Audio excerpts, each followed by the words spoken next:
YouTube live for this channel. I'm hoping if you do watch this either now or later, you can give me some feedback. Number one feedback is, do you like lives? Number two, this is in portrait, not landscape. Now, I was trying to do landscape, and it wouldn't let me. And I'm not 100% sure why not. So this is all off my phone. So I had to do portrait, and I was trying to click around and whatever. So if you have some thoughts on that point down below, please tell me.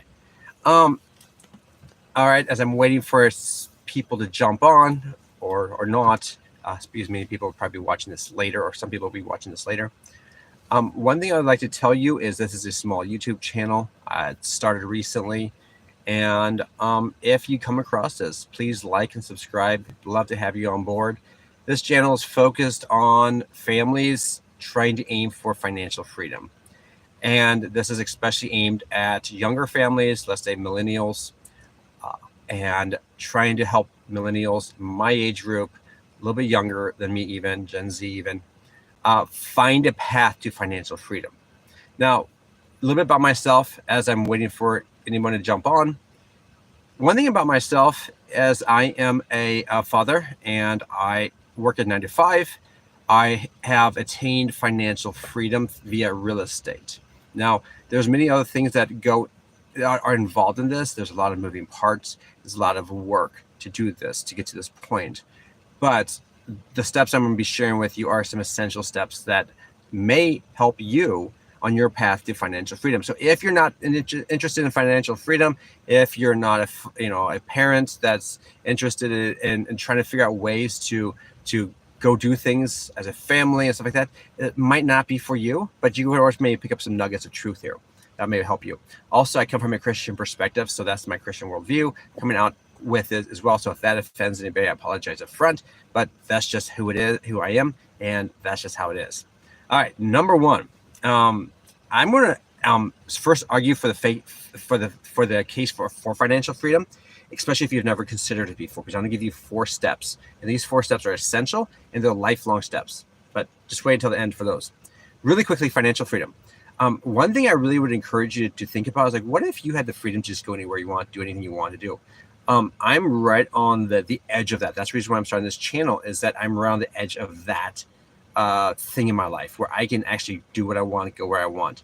I still work in 9 to 5, but my real estate has got me to the point where I can actually have that freedom to do what I want to do. Now, to be quite frank with you, most every single extra dollar that comes in goes right back into my real estate. So I always feel like I'm broke, but that's a good thing. That's how you're supposed to feel like you're broke, because especially when you first start out, you want to save every penny. And that's number one. And saving every penny would be a point I want to make later. But I want to make one extra point. This is a side tangent. But think about financial freedom. Could you work wherever you want to work? Can you do what you want to do, go where you want to do? One thing that holds people back, again, there's a side tangent that might be helpful to you, is, have you ever thought about homeschooling your kids? Especially if you're a young parent, you have maybe either 5, 6-year-olds, or even a 10-year-old, a 12-year-old. You can homeschool your kids, and that gives you the flexibility to move around. So many people say, I have to move in this neighborhood, I have to go to this location, we're stuck in this state or town because my kids go to school in this town. What if you'd homeschool? That give you all sorts of freedom. Okay, the four items that you need for financial freedom. Number one is you need to have, the first item that you need to have, hey, how is it going? The first item that you need is you need to increase your savings. This is number one, and this is something that you always have to do for the rest of your life. There's an old saying that I once heard growing up, is saying that it's not how much you make, is what you do with what you make. This is so essential. Try to increase your savings as much as you can. That's the first step for financial freedom. The second step for financial freedom is increase income. And going along with my previous point, for those who just jumped on, previously I was talking about maybe even homeschooling so you have more flexibility. But if you can increase your income, and this is one area that I'm thinking about too, if I could get some sort of portable job, remote job, I'm using portable for a reason, because you can take this job wherever you want to be in the world. If you homeschool your kids, if you have a remote job, you can go anywhere you want. So if you can get a high income, high producing portable or remote job, it gives you not only the cash flow, but also gives you that flexibility to go where you want to go. That's number 2. Number 3 and number 4 is the most important one, and that's where this channel is really focused on, number 4. So please stick around for number 4. Number 3, so number 1 is increased savings. Number 2 is increased income. Number 3 is increased debt pay down. There's many different methods for increasing your pay down on your debt. One method is snowball. Another method is avalanche. There's other ones too, but those are the 2 main ones.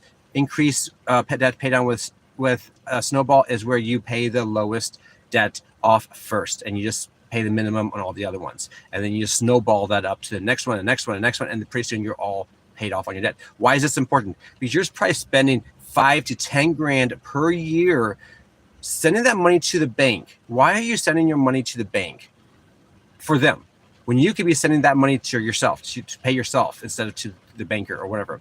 If you can pay off those loans, those credit cards, those high interest credit cards, personal debt, car loans, etc., you can start saving that money for yourself instead of paying someone else. That's number 3. The last one is the main focus of this channel, and that is how we are attaining, my family's attaining financial freedom.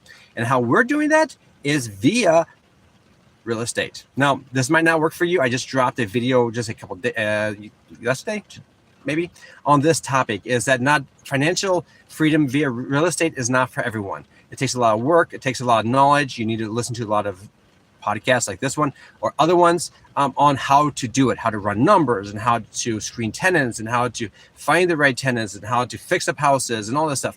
So it's a lot of work, a lot of knowledge, and a lot of dedication, commitment to be a landlord. It's possible though. The other 2 options, or I think I gave 3 options, but the 2 main ones would be, one was real estate as well, but Airbnb, that's a lot harder than even long-term rentals. And the last one is where a lot of people gain financial freedom through the stock market. Put your money into the S&P 500 or some sort of fund or index fund or whatever. That'd be the 3rd one. And if you just consistently pay into that every single week, a certain amount, you will attain financial freedom probably pretty quick. And then, so real estate investing is where I'm at, and that's where I'm not going to encourage you to do it, but it is good if you can find the right area. And this is another point what goes back to the increased income, to point number 2 or the quadrant number 2. If you can get, if you can move to a different location where you have more cash flow, like let's say you're in California, but you can move to the Midwest because you have a remote job. Guess what? You have increased cash flow. You have a remote job. Now you can move to the Midwest, find cheaper houses, and that can cash flow really well. After you run the numbers, pick them up, fix them up, and start renting them out. All right. If you want to see any specific items that are coming from this channel, for those who are watching, feel free to tell me down below, especially after the video hits. I'm noticing no one's commenting on the live stream yet, but if you want to comment later on the video or on the live stream right now, feel free. Tell me what type of videos you would like to see coming out concerning financial freedom, anything that you would like to see some of my houses, what we're doing, how we're getting there, how to run numbers, how to screen tenants, all those things. Again, I'm waiting for any comments if anybody wants to comment here, but my wife and I work together as I'm waiting for anybody who wants to comment. My wife and I work together on this. So we have a lot of background in this for a number of years now. So tell me what you think down below, especially when it goes on the YouTube channel. Right now it's live. When it gets posted, feel free to share it and tell other people about it. And also tell me what you think of this portrait versus landscape view. I cannot make a landscape view on this. I don't know why it's not allowing me to. So if you know how to do that, feel free to tell me down below. Have a great day.